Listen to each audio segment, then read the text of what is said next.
Castro at narito ang mga napapanahong balita. Nagsagawa ng clean-up drive ang Metropolitan Manila Development Authority o MMDA sa creek ng Quezon City kahapon ika-16 ng Enero. Ito ay upang alisin ang mga tambak na basurang bumabara at pumipigil sa daloy ng tubig. Bagamat may trash trap man na harang, kinailangan pa rin hakutin ang basura para hindi na umabot pa sa mga pumping stations at konektadong daluyang tubig. Samantala, panawagan ng ahensya sa mga residenteng malapit dito na maging responsable sa pagtatapon ng basura.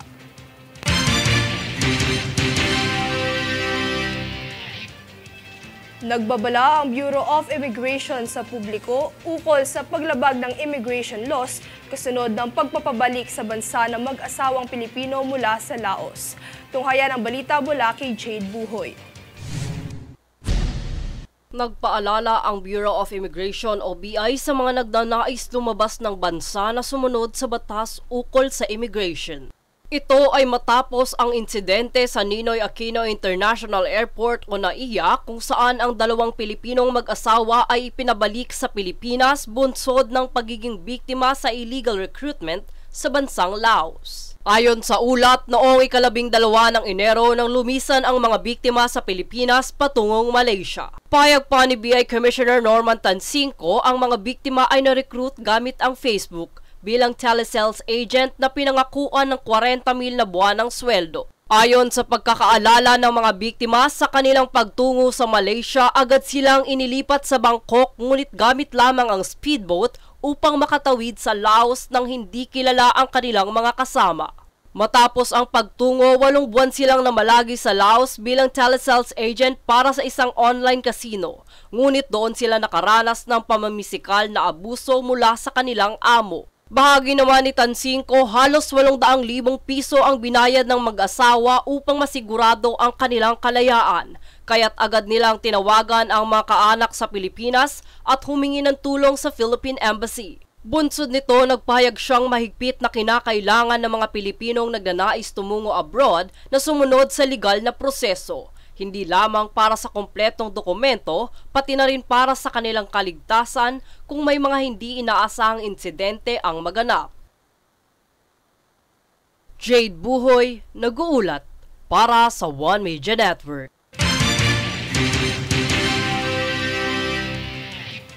Muli na namang niyanig ng magnitude 5.0 ang Surigao del Sur nitong Lunes, ika-15 ng Enero. May lalim itong 27 kilometro kung saan tectonic ang pinagmula ng lindol. Samantala, wala naman umanong inaasahang danyos at aftershock sa naturang lindol. Matatandaang nauna nang naiulat ang pagyanig na magnitude 7.4 na lindol sa parehong lugar noong ikalawa ng Disyembre noong nakaraang taon.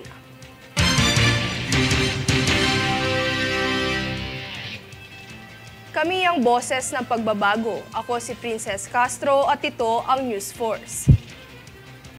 Sa ulo ng mga balita, LTFRB tiniyak na walang phase-out ang magaganap sa PUVMP. PPA nagbawas ng biyahe sa mga barko bunsod ng hanging amihan. China, kinondena ang pagbati ni PBBM sa bagong halal na presidente ng Taiwan. Senado, bukas sa posibilidad na matuloy ang Chacha. Halos 300 apektado ng abot bewang na baha sa Davao de Oro, inilikas. UCPD, humingi na ng paumanhin sa pamilyang Valdez matapos kumalat online ang video ng pagkasawi ng aktor. Patas at pantay na balita, komprehensibong ulat para sa pulso ng masa. Ito ang News Force.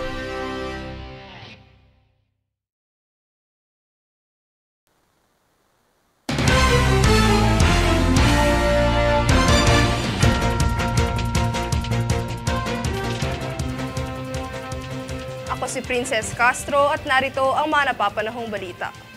Para matiyak ang kaligtasan sa Pantalan ay nagbawas ng biyahe ang Philippine Ports Authority o PPA dahil sa malakas na hanging dala ng amihan.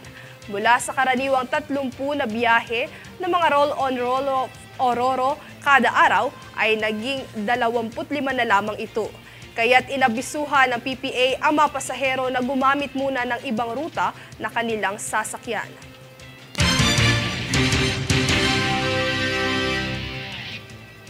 Sa mga nagdaang protesta na isinagawa ng ilang transport groups, ay siniguro ng Land Transportation Franchising and Regulatory Board o LTFRB Region 4A na walang phase-out sa mga jeep ang magaganap. Danisa Lopez para sa balita.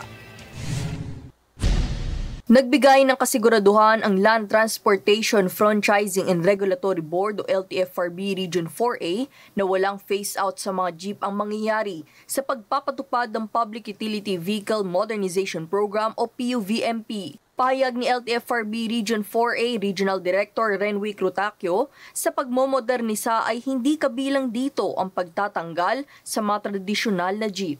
Paliwanag pa niya ang mga lumang jeep na hindi na maaaring bumiyahe dahil sa matinding usok nito ay iyon lamang ang papalitan ng mga bagong unit. Dahil tanging roadworthy na mga traditional jeeps kung tawagin ng pamahalaan ang maaari na lamang bumiyahe. Tiniyak din ni Rutacio na hindi maapektuhan ang mga commuters dahil sa dami na rin ng mga PUVs na nag-consolidate. Kabilang din dito ang pagsisiguro na mayroong sapat na tulong na may aalok ang Department of Labor and Employment o DOLE para sa mga maapektuhan ang kabuhayan. Danisa Lopez nag-uulat para sa One Media Network.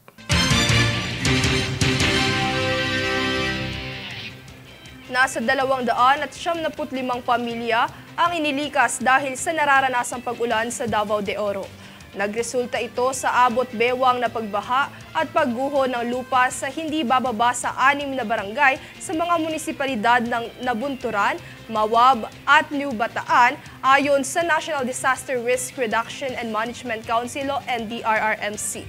Nakaantabay naman ang Coast Guard Station Davao de Oro sa mga residenteng inihatid sa evacuation centers at sa mga mangangailangan pa ng agarang rescue operation.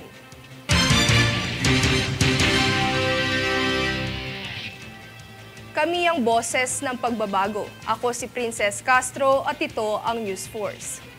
Sa ulo ng mga balita, LTFRB tiniyak na walang phase-out ang magaganap sa PUVMP.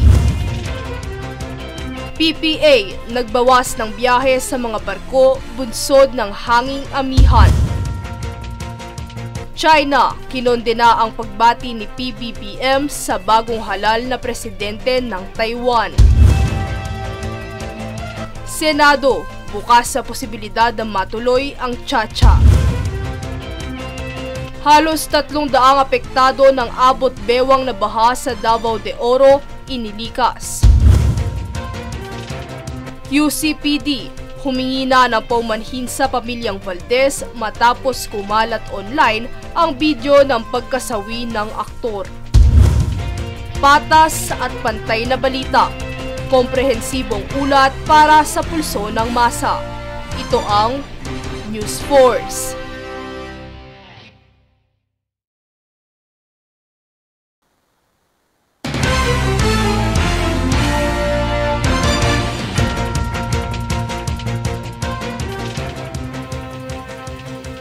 Ako si Princess Castro at narito ang mga napapanahong balita. Nitong kamakailan lang ay nailigtas ng Philippine Coast Guard o PCG ang 7 katao kabilang ang mga bata at 7 crew ng isang motorbangka na nasa panganib sa katubigan ng Zapato Gamay, Rojas City sa Capiz. Ayon sa crew, ang motorbangka ay namatay sa kalagitnaan ng Olotayan Island dahil sa isang mechanical issue. Natagpuan ng Coast Guard Search and Rescue Team ang nasabing barko sa humigit kumulang 10 milya sa hilagang kanluran ng Zapato, Daco Mayor Island. Ayon sa PCG, ang mga pasahero at crew ay inilipat sa rescue boat habang ang distressed motorbangka ay hinila patungo sa pinakamalapit na isla para sa seguridad nito dahil sa hindi magandang kondisyon ng dagat. Sa patuloy na pagbabalik normal makaraan ang pandemya, patuloy ang pagbabalik sigla at kita ng Gaming Corporation ng bansa. Ang detalye tunghayan sa aking ulat. Naabot ng Philippine Amusement and Gaming Corporation o PAGCOR ang record na 285.27 billion pesos para sa gross gaming revenue o GGR ng bansa sa taong 2023. Ito ay matapos ang kamakailang pahayag ni PAGCOR Chairman at CEO Alejandro Tenco. Ang revenue na ito ay mas mataas ng 11.22% sa pre-pandemic na kita ng Gaming Corporation na umabot sa 256.49 billion pesos noong 2019. Base sa datos ng korporasyon, ang pinagsama-samang mga resort sa bansa ang nananatiling may pinakamalaking ambag sa pie chart na may 207.48 billion pesos para sa taong 2023 na sinundan ng mabilis na pagtaas ng sektor ng electronic games na may 58.16 billion pesos. Dahil dito, nabanggit ni Tenco na planong palawigin ng Gaming Corporation ang suporta nito sa e-games buhat ng phenomenal growth nito sa bansa. Kaugnay nito ay pinaplano din ng PAGCOR na mag-ambag ng higit sa 200 bilyong piso mula sa GGR ng korporasyon ngayong taon sa kanilang mga lisensyadong kasino mula sa Entertainment City sa Metro Manila, Clark, Cebu at Fiesta Casinos sa Rizal at Poro Point. Samantala, inaasahan naman ng PAGCOR na makakamit ang Philippine GGR projection na nasa 336.38 billion pesos ngayong taon, lalo na sa nakatakdang pagbubukas ng mga bagong integrated resort na makakadagdag sa kita ng korporasyon. Princess Castro, nag-uulat para sa One Media Network.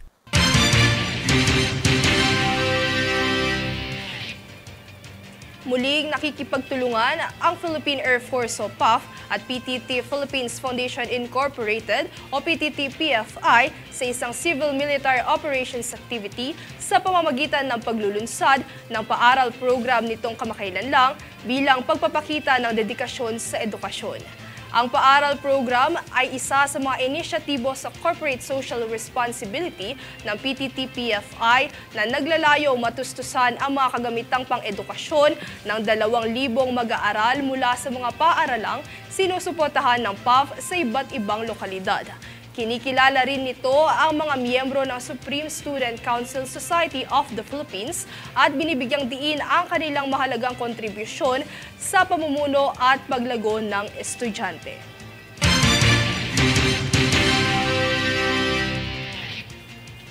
Kami ang boses ng pagbabago. Ako si Princess Castro at ito ang News Force. Sa ulo ng mga balita, LTFRB tiniyak na walang phase-out ang magaganap sa PUVMP. PPA, nagbawas ng biyahe sa mga barko bunsod ng hanging amihan. China, kinondena ang pagbati ni PBBM sa bagong halal na presidente ng Taiwan. Senado, bukas sa posibilidad na matuloy ang Chacha. Halos 300 apektado ng abot bewang na baha sa Davao de Oro, inilikas. UCPD, humingi na ng paumanhin sa pamilyang Valdez matapos kumalat online ang video ng pagkasawi ng aktor. Patas at pantay na balita, komprehensibong ulat para sa pulso ng masa. Ito ang News Force.